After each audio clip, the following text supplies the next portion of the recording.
은혜와 또 우리 하나님의 더하심의 역사하심이 오늘 또 찬양하고 예배하는 우리 중찬단과 또 우리 성도님들 위해 충만하시기를 주님의 이름으로 축복합니다. 마음의 문을 확 열었으면 이제 무엇을 해야 되냐고 하면 하나님 말씀하십시오. 내가 듣겠나이다. 욥은요, 내가 그 하나님을 늘 내 귀로 듣기만 했는데 이제 내가 비로소 하나님을 내 눈으로 봅니다 라고 고백을 하고 있거든요. 오늘 우리가 지금까지 내가 신앙생활 30년, 40년, 50년 해왔다 하더라도 하나님만을 늘 그냥 귀로만 듣는 신앙생활을 해왔다고 한다면 오늘 하나님 이제 마음의 문이 활짝 열고 내가 주님을 집중하오니 내 눈을 열어주셔서 이제 오늘 욥처럼 나도 이제 내 눈으로 하나님을 바라봅니다 고백하는 귀한 시간 되시기를 주님의 이름으로 축복합니다. 하나님은 민수기 6장 24절에 있는 말씀처럼 하나님께서 우리를 지켜주시고 복을 주실 것이고 또 하나님이 그의 얼굴을 여러분을 향해서 바라보시고 은혜와 평강 베푸시는 귀한 시간 될 줄로 믿습니다. 우리의 인생이라고 하는 것은요, 대략 4종류의 사람들이 있다라고 이렇게 이야기를 하더라고요. 첫 번째 사람은 어떤 사람이냐고 하면 모든 어떤 것을 하든지 간에 항상 이렇게 더하는 사람이 있고, 또 반면에 어떤 사람은 모든 것을 가지고 다 뺏기는 사람이 있고, 또 어떤 사람은 그것을 가지고 말이죠, 뭔가 곱하기로 갑절로 역사를 이루는 사람이 있는가 하면 또 어떤 사람은 있는 것조차도 다 뺏겨버리고 분리시켜버리고 많은 나누는 그런 자의 모습이 있더라라고 하는 거죠.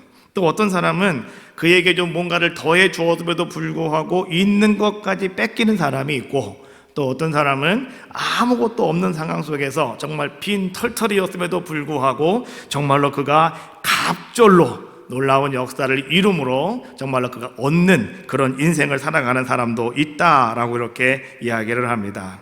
자, 오늘 여러분들은 어떤 삶을 살아가는 자가 되기를 원하십니까?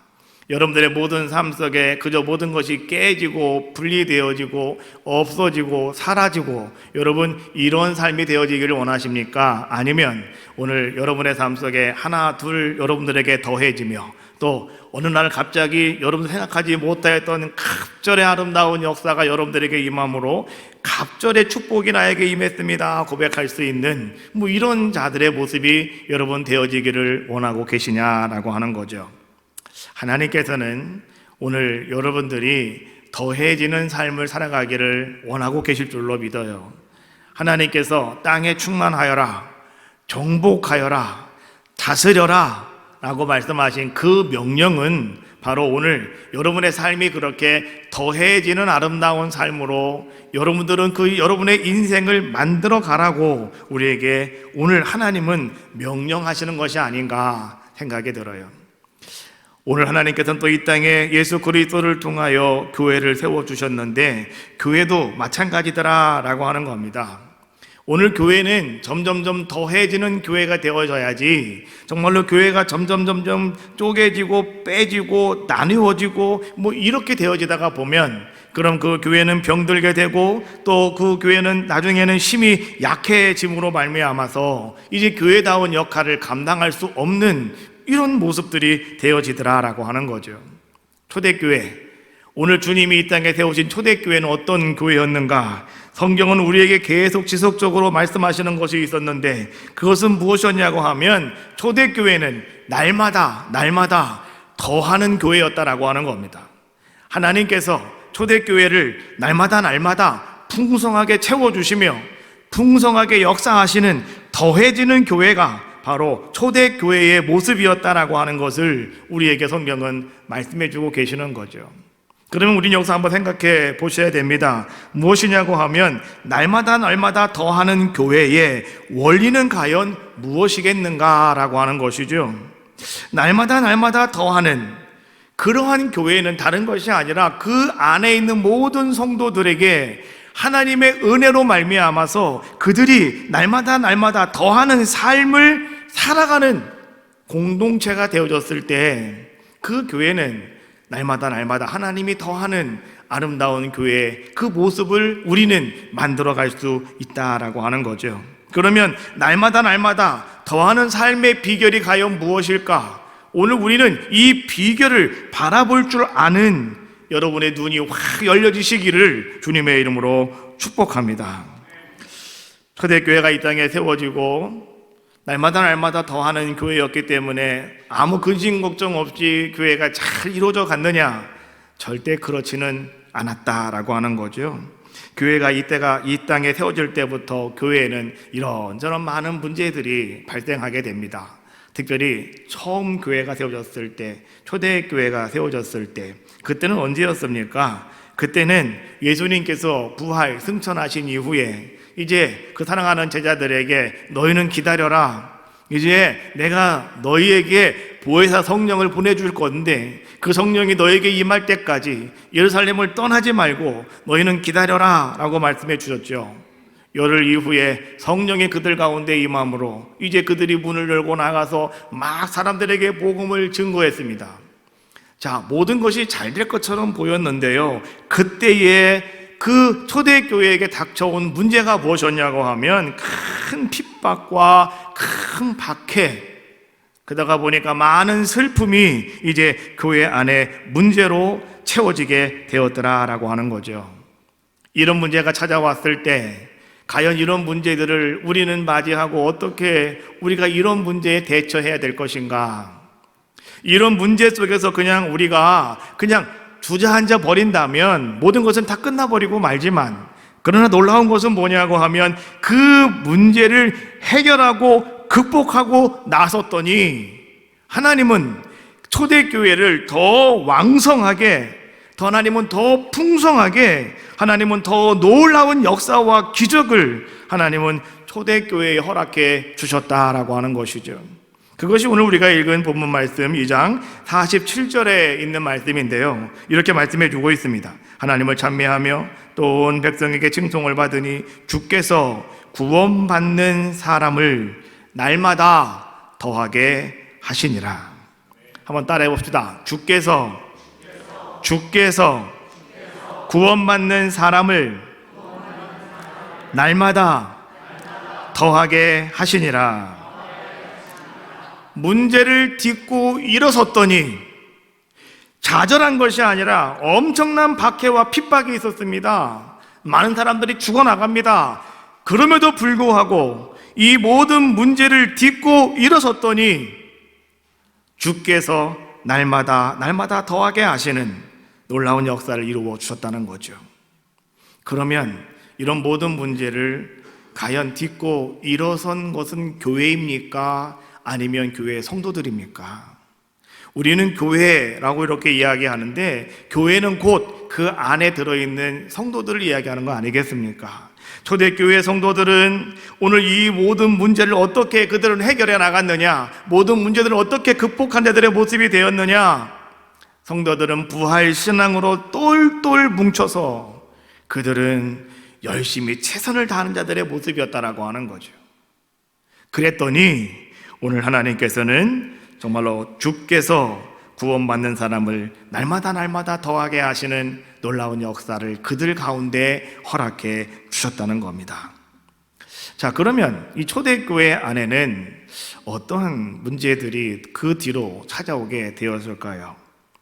첫 번째, 사도행전 6장 말씀에 보면 이제 교회가 막 부흥하고 있을 때 이제 그들이 기도함으로 이제 부활의 증인자가 되어서 막 복음을 전하고 있을 때 이제 한 번에 또 큰 환난과 문제가 그 교회 안에 나타나게 됩니다. 그것은 6장 1절에 있는 말씀인데요, 이렇게 말씀해 주고 있습니다. 그때의 제자가 많아졌는데 헬라파 유대인들이 자기의 가부들이 매일의 구제에 빠짐으로 히브리파 사람을 원망하니 라고 말씀해 주고 있어요.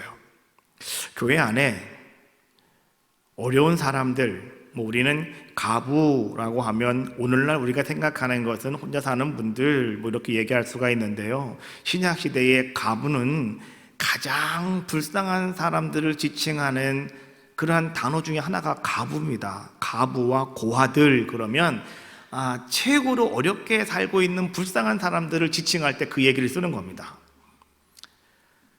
오늘 교회 안에 있는 정말 힘들고 어려운 사람들을 돕는 일에 있어서 예루살렘 교회가 그 일을 잘 감당하고 있었는데, 자, 근데 거기서 문제가 발생하게 되었다, 이런 얘기입니다. 가부를 구제하는 일에 어떤 문제가 발생하게 됩니까?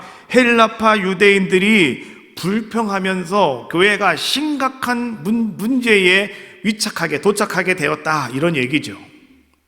오늘 우리가 먼저 한번 참고적으로 이해하고 넘어가야 될 것이 한 가지가 있는데, 교회면 교회지, 교회 안에 히브리파 유대인은 무엇이고 헬라파 유대인은 뭐냐, 그럼 교회 안에 그 두 파가 살았다는 거냐, 이렇게 우리가 또 생각을 할 수도 있잖아요.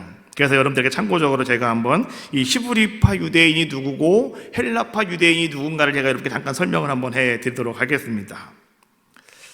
쉽게 말하면 히브리파 유대인들은 아람어를 사용하는 사람들이고 헬라파 유대인들은 헬라어를 사용하는 사람들입니다. 그렇게 이해하시면 간단한 겁니다. 근데 그거를 좀 상황 설명을 들으시면 더 쉽게 이해가 될 수가 있는 거죠. 이스라엘이 바벨론에게 멸망을 당하고 70년 동안 바벨론의 포로가 되지 않습니까? 70년 동안 바벨론에 살면서 이스라엘 백성들은 자기들의 고유 언어 히브리어가 있는데요, 이 히브리어보다 그 당시에 이 중동 지방에 공용어가 있었는데, 그 공용어가 무슨 말이었냐, 어떤 단어였냐고 하면, 언어였냐고 하면 아람어였습니다. 그래서 바벨론의 포로로 끌려간 이스라엘 유대인들이 그때부터 히브리어를 쓰는 것이 아니라 함께 다 사람들이 쓰고 있는 공용어였던 아람어를 그들이 사용하게 되었다라고 하는 거죠. 70년이 지난 이후에 이제 귀환을 하게 됩니다. 그들이 예루살렘에 돌아오게 되죠. 돌아왔으면 히브리어를 사용해야 되는데, 근데 오늘 돌아온 이 사람들이 어떻게 하는 겁니까? 그들이 바벨론에서 쓰고 있었던 아람어를 그대로 그들이 그냥 사용을 하게 되었다라고 하는 거죠. 그 당시에 이 아람어가 공용어였기 때문에 여러분 신약시대에 넘어와서도 예수님 당시에도 이 아람어가 통용되어지는 이런 모습을 볼 수가 있습니다. 예수님이 십자가에 돌아가실 때 마지막으로 하신 말씀, 무슨 말씀이십니까? 테텔레스타이라고 하는 말씀도 아람어입니다. 엘리 엘리 라마 사박다니, 이것도 아람어입니다. 여러분, 예수님께서 요한의 아들 시몬, 베드로죠, 오늘 베드로에게 너는 게바다 라고 이렇게 이름을 만들어 주셨는데, 이 게바라고 하는 것도 아람어입니다. 무슨 뜻을 가지고 있어요? 반석, 이런 뜻을 가지고 있어요. 이것이 헬라어로 말하면 페트로스, 베드로가 되는 거죠. 그래서 오늘 우리는 베드로가 더 익숙하지만 게바, 이거는 아람어다라고 하는 것도 우리는 아셔야 됩니다. 또 우리가 잘 알고 있는 성경에 있는 말씀 달리다굼, 이것도 아람어지요. 내가 네게 말하노니 소녀야 일어나라. 예수님께서 말씀하실 때 예수님이 하신 말씀을 그냥 그대로 성경에 그냥 그대로 적어놓은 겁니다. 달리다굼, 아람어를 그대로 이제 적어 놓은 거죠. 또 이제 마리아가 부활한 주님 만났을 때 라보니라고 이렇게 이야기했다고 그랬죠. 이 라보니, 이것도 아람어입니다. 선생님, 이런 뜻입니다. 예수님께서 동산에 올라가서 기도하셨다, 마지막 십자가 지시기 전에 그 산의 이름은 겟세마네였다라고 이렇게 얘기하죠. 겟세마네, 이것도 아람어입니다. 기름 짜는 틀이라고 하는 뜻을 가지고 있는 아람어입니다. 그래서 예수님께서 여러분 이렇게 겟세마네라고 하는 그 곳은 어디냐, 올리브 나무들이 상당히 많아서 이제 거기서 말이죠, 이 올리브를 가지고 막 기름을 짜는데, 기름을 짜는 틀들이 줄비하게 있는 곳이 바로 그곳이었다. 겟세마네 동산이 바로 그런 곳이었다라고 하는 거죠. 근데 예수님이 왜 거기서 기도를 하셨느냐? 마지막 그렇게 기도하시는 그 기도가 여러분 성경에 우리에게 주고 있는 아주 여러분 생각하는 말씀이 있죠. 예수님이 기도하시는데 땀방울이 뭐가 되기까지, 핏방울이 되기까지 기도하셨다라고 말씀하셨잖아요. 이게 뭐예요? 여러분 기름 짜보셨습니까? 참기름 짜보셨어요? 참기름 짜는 방앗간 가보셨어요? 가서 여러분 참기름 짤 때 보십시오. 분명히 참깨를 갖다가 집어넣습니다. 들깨를 집어넣습니다. 나중에 여러분 껍데기가 나오는 거 보셨습니까? 무슨 가자같이 나오잖아요. 물기는 하나도 없잖아요. 완전히 쫙 짜는. 예수님은 그렇게 기도하셨다 이거 얘기하는 거예요. 겟세마네 동산에서 기도하신 이유가 그거예요. 기름을 짜듯 오늘 주님은 기도하셨다. 그래서 땀방울이 핏방울이 되는 것처럼 기름 짜는 그런 모습을 우리에게 보여주고 있는 거죠. 바로 오늘 겟세마네가 바로 아람어였다라고 하는 거죠. 그래서 이 아람어를 사용하는 사람들이 누구였다? 히브리파 유대인들이었다라고 하는 겁니다. 자, 그런데 반면에 그러면 헬라파 유대인들은 누구였느냐? 포로되었던 유대민족들 가운데에서 이제 다시 귀환을 할 때 돌아온 사람도 있었지만 안 들어온 사람들도 상당히 많이 있었습니다. 안 들어온 사람들은 어떻게 합니까? 그 주변 지역에 이방 나라에 그들은 정착을 하는 그런 자들의 모습이었다라고 하는 거죠. 그런데 이들이 이제는 자기들끼리 서로 아람어를 사용하고 있다가 그 시대에 알렉산더 대왕이 동방 원정으로 이제는 모든 사람들에게 헬라어를 보급하기 시작을 합니다. 그러다 보니까 이스라엘 땅에 들어와 있는 사람들은 들어왔기 때문에 아람어를 계속 사용하고 있었는데 이방 나라에 있던 사람들은 알렉산더 대왕으로 말미암아서 모두 다 이제는 공용어가 아람어가 아니라 헬라어를 사용하게 만들어 놓았다 이런 얘기죠. 그래서 그들이 돌아오지 못한 사람들은 다시 이제는 헬라어를 사용하는 자들의 모습이 된 거죠. 오늘 돌아오지 못한 이방에 살고 있는 그 사람들은 자기들의 신앙을 지키기 위해서 어떤 특정한 장소에서 그들은 모입니다. 그리고 그들은 그곳에서 이제 이 헬라어를 가지고 뭐를 합니까? 하나님의 율법을 배우고 가르칩니다. 그래서 그들이 모여서 이렇게 행하는 이것이 나중에 뭐가 되냐고 하면 회당이라고 하는 제도로 바뀌어져 버리고 마는 거죠. 그래서 이렇게 회당 제도가 이제 그들로부터 발전되었다라고 이렇게 우리는 이해하면 되겠습니다. 그러다가 이제 그들이 하나님이 허락하신 가나안 땅 예루살렘으로 그들이 돌아왔을 때 대다수의 유대인들이 다 아람어를 사용하고 있는데 오늘 돌아온 이 사람들은 헬라어를 사용했기 때문에 헬라어가 더 이제는 그들이 어떻게 합니까? 더 익숙하니 헬라어를 사용하게 되었고 또 주변에 다른 이방인들은 다 헬라어를 지금 사용하고 있는 이런 상황 아니었습니까? 그러다 보니 이들은 예루살렘에 들어왔다 하더라도 그들은 계속해서 헬라어를 사용할 줄 아는 이런 자들의 모습이었죠.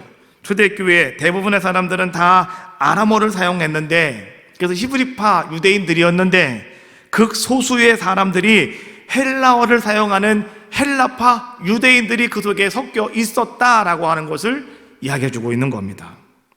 자, 그러다 보니까 오늘 헬라파 유대인들이 불평하고 원망하는 이유가 뭘까요? 히브리파 유대인들이 텃세를 부리고 있다 이렇게 지금 생각을 하고 있는 거죠. 그래서 오늘 헬라파 유대인들이 불평하고 정말로 그들이 이제는 교회 안에서 막 원망하는 이런 문제가 오늘 그 예루살렘 교회 안에 일어나게 되었다라고 하는 거죠. 자, 이 문제 속에서 사도들은 어떻게 이 문제를 해결합니까? 7사람의 집사를 세워서 이제 그들로 하여금 모든 것을 잘 감당하게 다 이임을 하게 되죠. 그러므로 말미암아 또 초대교회는 예루살렘 교회는 엄청나게 급속도로 성장하는 그러한 모습을 성경은 또 우리에게 보여주고 있죠. 그것이 사도행전 6장 7절에 있는 말씀입니다. 하나님의 말씀이 점점 강성하여 예루살렘에 있는 제자의 수가 더 심히 많아지고 많은 사람들이 이제 하나님께서 그 교회로 더하게 하시는 놀라운 역사가 나타났다라고 하는 겁니다. 또 한 가지 문제가 있었습니다. 그것은 뭐냐고 하면 예루살렘 교회 안에 있는 문제였는데 우리가 잘 알고 있는 이 바울 때문에 또 문제가 일어나게 됩니다. 여러분 아는 것처럼 바울은 다메섹에서 예수님 만났고 정말로 그가 이제는요 거기서 눈을 뜨고 나서 바울이 어디로 갔냐고 하면 아라비아 광야로 들어갑니다. 아라비아 광야에 들어가서 그는 3년 동안 거기서 이제는 생활을 하게 되는데요. 어떻게 생활했는지는 모릅니다. 그러나 우리가 알 수 있는 거 한 가지는 뭐냐고 하면 바울은 3년 동안 아라비아 광야에 들어가서 성령님께 직접 복음에 대해서 말씀을 배웠답니다. 하나님이 직접, 예수님께서 직접 오늘 바울에게 말씀을 다 가르쳤대요. 그 나중에 바울이 나도 사도다라고 하는 근거가 어디에 있냐고 하면 나도 아라비아 광야에 들어가서 성령님과 예수님과 함께 3년 동안 나도 먹고 자면서 배웠다라고 이렇게 이야기하죠. 그래서 나도 사도다. 나중에 이제 바울은 그렇게 이야기하게 되죠. 자, 거기 3년을 지난 다음에 이제는 바울이 말이죠. 이제는 예루살렘에 돌아왔어요. 돌아와가지고 사람들에게 막 복음을 증거합니다. 그런데 예루살렘 교회 성도들이 오늘 이 사울을 믿지를 못하는 겁니다. 여러분, 사울의 전력이 뭔지 아시죠? 예수 사람들을 잡아다가 죽이고 옥에 가두는 게 사울이 전에 했던 일이었거든요. 사울 손에 죽어간 사람이 한두 명이 아닙니다. 그래서 사람들이 생각을 하기를 저 사울이 지금 잠시 쇼를 하고 있는 거야. 사울이 우리 속이려고 그러는 거야. 지금 거짓으로 저러고 있는 거야. 뭐 이렇게 얘기하면서 말이죠. 예루살렘 성도들이 오늘 이 사울을 받아들이질 않아요. 이미 예수 그리스도 사람이 되었음에도 불구하고 사람들이 그를 받아주질 않는 겁니다. 예루살렘 교회에 바나바라고 하는 한 사람이 있는데 이 사람이 가만히 보니 정말 사울이 정말 바뀌었거든요. 정말 예수님 믿는 사람으로 바뀌었거든요. 그래서 바나바가 열심히 변호를 해줌에도 불구하고 예루살렘 교회 성도들이 말이죠. 막 이제는 그 속에서 막 싸움이 일어나게 됩니다. 이때도 히브리파 유대인과 헬라파 유대인이 또 대립이 일어나게 되는 거죠. 그때 헬라파 유대인들이 뭐라고 얘기하냐고 하면 이 사울은 가짜다. 그러니 죽여야 된다. 사울에게 준 사람이 한두 명이 아니지 않느냐. 그러니 이 사람을 살려두면 우리 다 죽는다. 사울을 죽이자. 막 이렇게 헬라파 유대인들이 그렇게 또 막 급진적으로 이야기를 하죠. 헬라파 유대인들은 성경 말씀을 가만히 보니까 상당히 급진적이었습니다. 그리고 상당히 교회 안에서 말썽을 피는 이 말썽꾸러기들이었습니다. 가만히 보니까 그래요. 자, 그럼에도 불구하고 이제는 이 문제가 해결하게 됩니다. 이 문제가 잘 해결이 되었어요. 그랬더니 해결된 이후에 성경은 뭐라고 말해주고 있습니까? 사도행전 9장 31절에 있는 말씀이에요. 그리하여 온 유대와 갈릴리와 사마리아 교회가, 그리하여가 뭡니까? 문제가 잘 해결되었다는 거예요. 사울의 문제가 잘 해결되었어요. 그래서 이제는 온 유대와 사마리아와 갈릴리와 사마리아 교회가 다 든든히 서가고 주를 경외함과 성령의 위로로 진행하여 수가 더 많아지니라 라고 말씀해 주고 있는 거예요. 교회가 더해지는 것은 언제 더해졌다고요? 문제가 해결되니 하나님께서 그 교회를 더 왕성하게 만들어 주시고 하나님은 더 풍성하게 만들어 주시더라라고 하는 거죠. 자, 그러면 오늘 그 예루살렘 교회가 어떻게 문제가 해결이 되었을까요? 바나바가 가만히 보니 오늘 사울을 여기 두었다가는 죽을 것 같아요. 헬라파 유대인들 때문에. 그래서 어떻게 합니까? 사울을 데리고 다시 그의 고향으로 보내죠. 다소라고 하는 고향으로 다시 이제 바울을 보내요. 그래서 바울은 다소로 가고 예루살렘 교회는 사울이 빠져나감으로 말미암아서 다시 평온을 얻게 되었다라고 이야기해 주고 있는 거죠. 그 이후로 사울은 다소에서 복음 전도를 하다가 이제 바나바가 다시 이제 이 사울을 찾아갑니다. 다소에 가서 이 사울을 데리고 안디옥 교회로 가서 1년 동안 사울과 함께 바나바가 열심히 복음을 전하고 그들에게 말씀을 가르치죠. 그래서 그때의 이 안디옥 교회가 어떤 일이 일어나냐고 하면 비로소 사람들이 예수 믿는 사람들을 그리스도인이라고 칭하게 되었다라고 말씀해 주고 있죠. 그때 그리스도인이라고 하는 사건이 이제 그때 일어나는 그러한 모습을 성경은 우리에게 보여주고 있는 겁니다. 자, 그렇다면 오늘 초대교회가 구원받는 사람이 날마다 더해졌다. 자, 여러분 잘 들으세요. 지금 교회를 이야기하고 있지만 아까 얘기했던 것처럼 이 교회라고 하는 것은 곧 오늘 그 교회 안에 있는 우리 한 사람 한 사람들을 이야기해 주고 있는 겁니다. 오늘 우리의 삶 속에 정말로 하나님께서 여러분들에게 더하게 하시는 아름다운 역사는 어떻게 일어나는 것인가? 이것을 초대교회를 보여주면서 우리에게 그 해답을 알려주고 계시는 거거든요. 우리는 그것을 바라보셔야 되는 거예요. 그러면 초대교회 성도들이, 초대교회 교인들이 어떤 일에 그렇게 힘을 썼기 때문에 오늘 그들이 날마다 더하게 하는 놀라운 역사를 이룰 수가 있었느냐라고 하는 것이죠. 그 성경은 우리에게 두 가지로 이렇게 말씀해 주고 있어요. 42절에 있는 말씀입니다. 42절 한번 같이 한 목소리로 한번 읽어보겠습니다. 시작.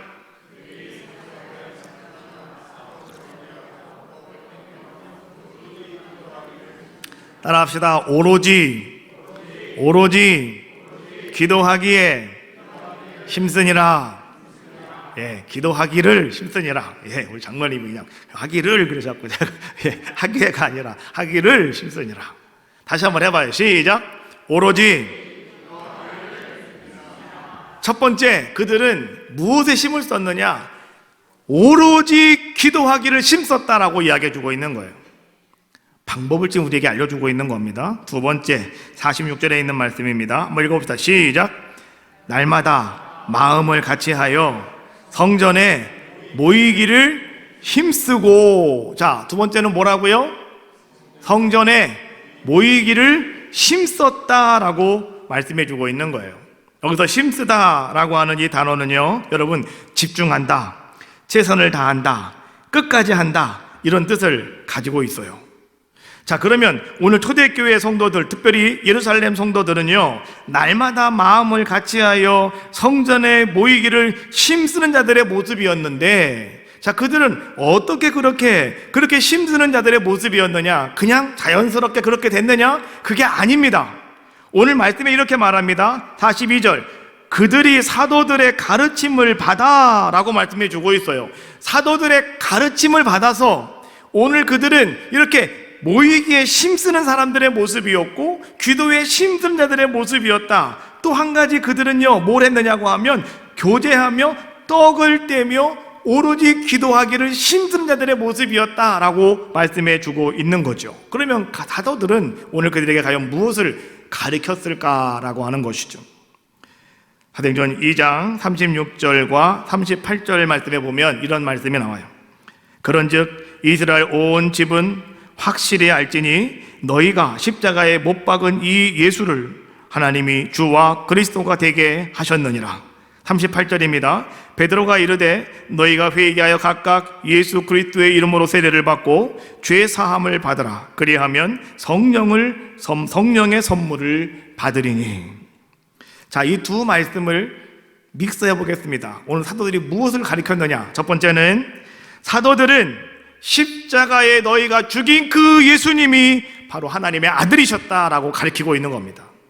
그 예수님이 메시아라고 가르치고 있는 거예요. 예수님이 그리스도가 되신다고 가르치고 있는 겁니다. 이스라엘 백성은요, 메시아를 기다리는 민족입니다. 죽을 때까지 그들은 메시아를 기다려요. 꿈에도 그들은 소원이 메시아가 내 생전에 오는 겁니다.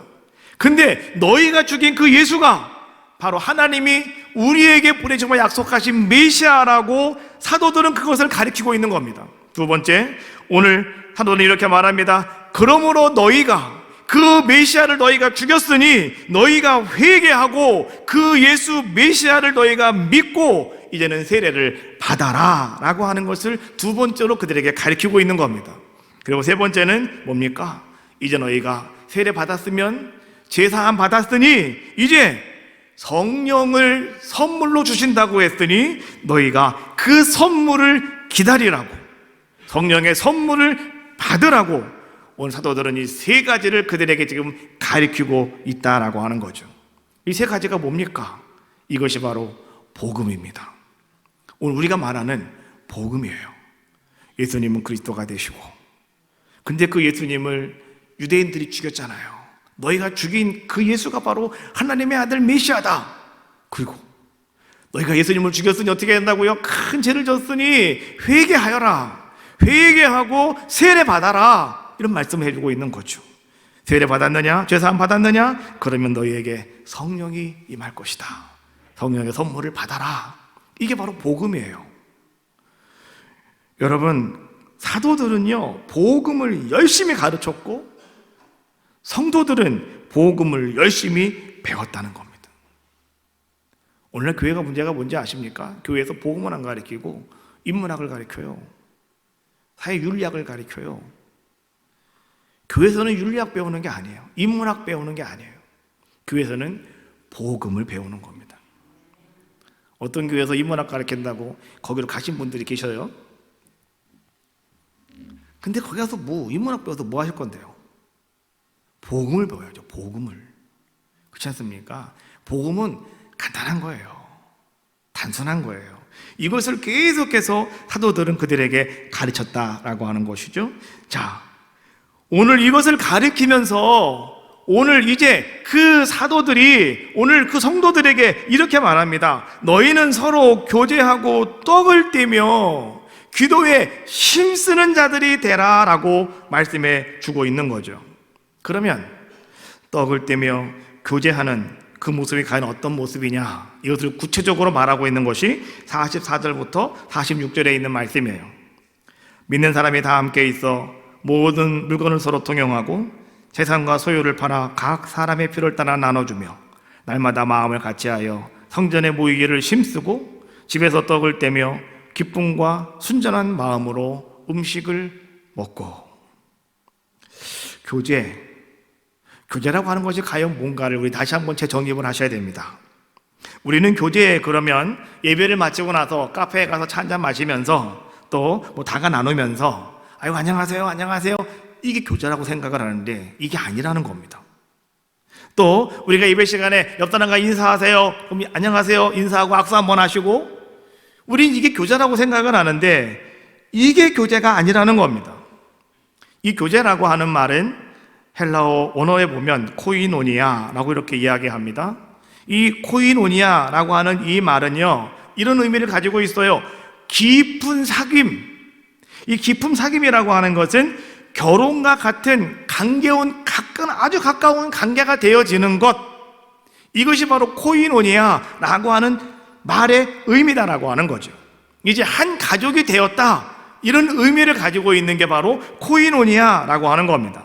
그래서 기쁨도 함께 나누고 아픔도 함께 나누고 웃음도 함께 나누고 눈물도 함께 나누는 그런 사이가 되어지는 것, 이것이 바로 교제, 코이노니아라고 이렇게 우리가 말한다라고 하는 것이죠. 여러분, 이 헬라어 원문에는요 코이노니아라고 하는 것은 우리 가운데 어떤 한 사람이 고통을 당하면 그 사람 그냥 놔두지 않고 서로 극진하게 가서 그 사람을 사랑하는 그런 자들의 모습이 된다라고 하는 것을 의미해 주고 있고요. 또 어떤 사람이 궁핍한 빈궁한 처지에 떨어지게 된다면 그 약한 사람을 위해서, 어려운 사람을 위해서 자기의 소유를 팔 마음의 준비가 되었다라고 하는 것을 말하는 게 바로 뭐냐? 코이노니아, 친교라고 하는 것을 이야기해 주고 있는 거예요. 사도행전 4장 32절부터 5장 11절까지 말씀을 보면 거기에는요 이 바나바라고 하는 사람의 이야기와 그 다음에 아나니아와 삽비라라고 하는 사람의 이야기가 나오고 있거든요. 우리는 그런 이야기를 성경이 왜 오늘 사도행전에 그런 말씀을 기록해 놓았냐고 하면 사도들의 가르침을 받아서 그들이 코이노니아 서로 친교하다가 보니 가르침대로 그들은 그렇게 살았다는 거예요. 그래서 성도들의 모든 예루살렘 교회 성도들의 모든 사람들은 다 바나바와 같은 삶을 살았다라고 하는 것을 이야기해 주고 있는 거죠. 그게 뭡니까?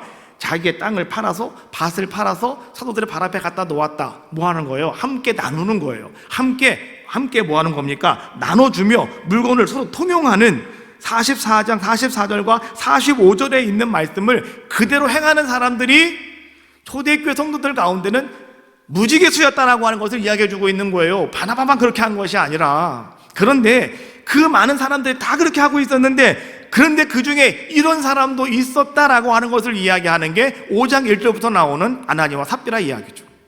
그들은 우리도 한번 그렇게 할 거야 라고 했는데 일부만 감춰놓고 일부만 갖다가 사도 베드로 앞에 갖다 놓았다가 이제 그들은 둘 다 부부가 거기서 다 그냥 죽게 되어졌다라고 하는 이러한 이야기를 우리에게 전해주고 있는 거 아니겠습니까? 그 당시에 모든 사람들은요 아나니아와 삽비라라고 하는 이런 사람도 있었지만 대부분의 모든 사람들은 바나바와 같은 삶을 살아갔다 이런 얘기예요. 왜? 사도들이 그렇게 가르쳤기 때문에. 그래서 그들은 교제와 나눔, 함께 밥을 먹고 나누는 일에 그들은 온 힘을 다했어요. 그리고 모이는 일에, 성전에 모이는 일에 온 힘을 다했어요. 그리고 그들은 어떻게 했다고요? 또 기도하는 일에 오로지 온 힘을 다했다라고 하는 거죠. 교회 모이면 친교하고 같이 음식을 나누고, 집에 가더라도 어떻게 하는 겁니까? 함께 모여서 또 음식을 나누고, 이것이 바로 코이노니아, 오늘 초대교회 성도들이 가지고 있었던 그런 모습이었다라고 하는 것이죠. 오늘 이 시대에 정말 내가 안디옥 교회 성도들이 그리스도인이 되었다라고 이야기한 것처럼 정말 내가 진정 그리스도인일까? 내가 정말 그리스도인인지 아닌지 여러분 그것을 알아보는 가장 좋은 방법이 뭔지 아십니까? 그 중에 하나가 바로 오늘 우리 가운데 이런 코이노니아가 나에게 있느냐라고 하는 거예요. 이런 코이노니아가 여러분들에게 있다면 오늘 여러분은 어떤 사람이 되어지는 겁니까? 여러분은 바로 그리스도인입니다. 참다운 그리스도인이 되었다라고 하는 거죠. 함께 하는 거예요. 함께 기뻐하고, 함께 힘들어하고, 함께 아파하고, 함께 웃을 수 있는 이런 모습이 되셔야 되는 거죠. 그렇지 않습니까? 그것이 바로 초대교회의 모습이었다. 요한은 이렇게 말합니다. 요한일서 3장 14절, 우리는 형제를 사랑함으로 사망에서 옮겨 생명으로 들어간 줄을 알거니와 사랑하지 아니하는 자는 사망에 머물러 있느니라. 사랑하는 사람은, 코이노니아를 이루는 사람은 오늘 우리와 함께 있는 사람이 사망 속에 지독한 근심과 고통 속에 있다 하더라도 그를 끄집어 올린다는 거예요. 생명으로 끄집어 올린다는 거죠. 그러나 우리에게 사랑이 없으면 어떻게 한다는 겁니까? 그냥 사망해서 고통스러워하는 것을 우리는 바라만 보고 즐기는 자가 될 수밖에 없더라라고 하는 거죠. 우리는 정말 이런 사랑의 모습을 가지고 사랑의 코이노니아가 여러분들에게 있는가? 오늘 이것을 성경은 여러분들에게 지금 질문을 하고 있는 거죠. 또 오로지 기도에게 힘썼다. 마찬가지입니다. 여러분, 다시 한번 여러분들에게 내가 정말 그리스도인인지, 진짜 그리스도인인지 아닌지 이거 어떻게 우리가 알 수가 있을까? 한 가지 또 알 수 있는 방법은 뭐냐고 하면 오늘 여러분의 삶 속에 기도의 자리가 있는가라고 하는 거예요. 기도의 자리가 여러분에게 있습니까? 여러분의 기도하는 골방이 있습니까? 여러분이 기도하는 기도의 시간이 있습니까? 아니면 그냥 살기 바빠서 여러분 주일날이나 와서 한번 예배하고 그것으로 내 신앙생활은 다 끝났다고 생각을 하고 계십니까? 신앙생활을 하고 계시느냐? 종교생활을 하고 계시느냐? 여러분 이거 갖고 열심히 여러분 생각해 보셔야 돼요. 여러분의 신앙생활이 되셔야지 종교생활 되시면 절대로 안 돼요. 종교생활을 하시는 분은 기도의 자리가 없어요. 종교생활 하시는 분은 사랑의 코이노니아가 없어요. 그냥 와서 종교생활 하고 있으니까. 그러나 신앙생활 하는 사람은 사랑의 코이노니아가 그 속에 있는 것이고 그 사람은 자기 기도의 자리가 항상, 삶의 기도의 자리가 항상 준비되어 있는 자의 모습이다라고 하는 거죠. 자기 자신이 스스로 생각을 할 때 나는 꽤 괜찮은 사람이야 라고 생각하는 사람은 정말 그 사람은 기도하지 않은 사람입니다. 그러나 나는 아무것도 아니야, 나는 정말 도움이 필요해, 하나님의 도움이 나에게 있어야 돼 라고 하는 사람은 어떤 사람입니까? 그 사람은 기도할 수밖에 없는 자의 모습이 되더라. 히브리서 4장 16절 말씀해 보니까 우리는 긍휼하심을 받고 때를 따라 돕는 은혜를 얻기 위하여, 긍휼하심을 받고 하나님의 긍휼하심이 나에게 있어야 되겠습니다라고 하는 것을 얻기 위하여, 또한 때를 따라 돕는 은혜를 구하기 위하여, 얻기 위하여 우리 어떻게 한다고요? 은혜의 보좌 앞에 담대히 나아갈 것이다 라고 말씀해 주고 있죠. 은혜의 보좌가 어디겠습니까? 은혜의 보좌가, 보좌 앞에 담대히 나가는 건 바로 기도의 자리로 오늘 우리가 나가는 귀한 자가 될 수 있다라고 하는 것이죠. 나 자신이 연약함을 아셔야 돼요. 그러면 여러분, 때를 따라 돕는 하나님의 은혜를 여러분들이 알고 있다면 우리는 하나님 앞에 오로지 기도할 수밖에 없는 그런 귀한 자의 모습이 되지 않겠는가라고 하는 것이죠. 왜 초대교회 성도들이 오로지 그렇게 기도하는 자들의 모습이었느냐? 하나님의 긍휼하심을 구하기 때문에. 저에게 어떤 분이 물어요. 목사님, 언제까지 구시기도 하실 건데요? 그런 말을 들으면은요, 성도님이 물을 때도 있고 목사님들이 물을 때도 있어요. 언제까지 하실 거냐고 나한테 물어요. 근데 저는 물어보면 제가 가만히 그 사람을 쳐다봐요. 왜냐고 하면 나는 부족해서 하나님께 긍휼함을 구하는 것이고, 또 하나님의 도움을 구하면 하나님이 응답하시고 하나님이 역사하시는 걸 내가 바라보게 되는데, 그것을 내가 경험하고 깨닫게 되는데, 이것은 언제까지다 말다 할 필요가 없는 거거든요. 그렇죠? 내가 하나님 도움이 필요 없어라고 생각이 되면 내가 멈추는 거죠. 그 다음부터는. 그렇죠? 여러분도 마찬가지라는 거죠. 하나님의 도움 필요 없습니까? 그럼 멈추는 거예요. 이제는요. 도움 필요 없는데 뭘. 그렇죠? 그러나 아직도 하나님 도움 필요하십니까? 하나님 나와 함께 하셔야 되겠습니까? 하나님 나를 불쌍히 여겨주셔야 되겠습니까? 그럼 기도하셔야죠. 그게 바로 오늘 우리들이 깨달으면 기도할 수밖에 없더라, 이런 얘기예요. 빌립보 4장 6절, 아무것도 염려하지 말고 다만 모든 일에 기도와 간구로 너희 구할 것을 감사함으로 하나님께 아뢰라라고 말씀해 주고 있죠. 어떤 사람은요, 기도보다 염려가 앞서는 사람이 있습니다. 나 어떻게 이런 사람이 있다는 거예요. 그러나 오늘 여러분은요, 염려보다 기도가 앞서가셔야 됩니다.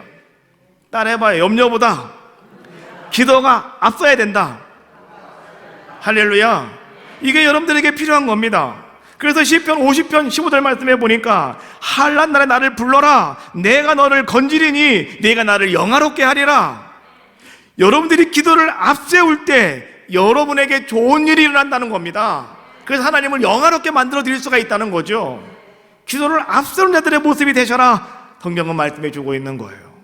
초대교회 성도들은 사도들의 가르침을 받아서 그들은 이렇게 친교와 나눔에, 그들은 식사를 나눔에 최선을 다하는, 온 힘을 다하는 그런 자들의 모습이었고요. 그리고 두 번째, 그들은 기도에 온 힘을 다한 자들의 모습이었고요. 그리고 그들은 모이기에, 성전에 모이기에 온 힘을 다한 자들의 모습이었다라고 하는 겁니다. 밖에 가서 모이게 힘쓰지 마시고 성전에 모이게 여러분 힘쓴 자들의 모습이 되셔야 된다. 여러분 히브리서 10장 말씀에 보면은요, 거기에 무슨 말씀이 있냐고 하면 이런 말씀이 나와요. 자, 모이기를 패하는 어떤 사람들의 습관과 같이 되지 말고 라고 말씀해 주고 있어요. 마지막 때가 되어지면 사람들은 모이기를 싫어한답니다. 모이기를 자꾸 패한답니다. 습관화가 되어진다는 거죠. 이런 자들의 모습을 갖지 말고 여러분 초대교회 성도들처럼 성전에 마음을 같이하여 성전에 모이기를 힘쓰는 자들의 모습이 되시라고 성경은 말씀해 주고 계시는 거죠. 자, 그랬더니 오늘 결론의 말씀, 하나님을 찬미하며 그 모든 성도들이 함께 그들이 하나님 앞에 온 힘을 다하며 애썼더니 이제는 많은 사람들이 그들을 어떻게 했다고요? 칭찬하더라. 칭송을 받게 되었고, 이제 그때 주께서 구원받는 사람을 날마다 더하게 하셨다라고 말씀해 주고 계시는 거예요. 칭송받는 결과, 여러분 우리가 열심히 뭔가 한다고 해서 말이죠, 열심히 예배하고 열심히 기도하고 열심히 교제한다고 해서 여러분 자동적으로 주께서 오늘 우리에게 역사하시는 것만은 아니다. 하나님은 언제 또 역사하시느냐? 여러분들이 열심히 최선을 다하였을 때 그것이 다른 사람들이 봤을 때 인정받아야 되는 거예요. 아, 정말 저분은 참 열심히야. 정말 저분은 진짜 최선을 다하고 계셔. 그때 주께서 날마다 더하게 하신다는 거예요. 할렐루야. 여러분들에게 오늘 이 놀라운 은혜가 함께 하시기를 주님의 이름으로 축복합니다. 교회를 부흥시키시는 분은 하나님이시지만, 그러나 주님이 모든 걸 다 하시니까 나는 그냥 가만히 있으면 돼, 안 됩니다. 여러분 우리가 할 수 있는 것 다 힘써 행하셔야 됩니다. 첫 번째, 열심히 모이게 힘드십시오. 두 번째, 열심히 배우십시오. 세 번째, 한 마음으로 기도하기에 힘쓰십시오. 그리고 네 번째, 사랑으로 코이노니아를 이루어 가십시오. 그리하면 오늘 예루살렘 교회처럼, 초대교회처럼 하나님께서 그 교회에 주께서 구원받는 사람을 날마다 더하게 하시는 것처럼 우리 에덴 교회를 그렇게 하나님께서 구원받는 사람을 날마다 더하게 하실 줄로 믿고요. 더 나아가 여러분의 인생 가운데 하나님이 여러분의 삶을 그렇게 더하게 하시는 놀라운 역사 이루어 줄 줄로 믿습니다. 그 큰 은혜가 여러분 가운데 임하시기를 주님의 이름으로 축복합니다. 찬양합시다.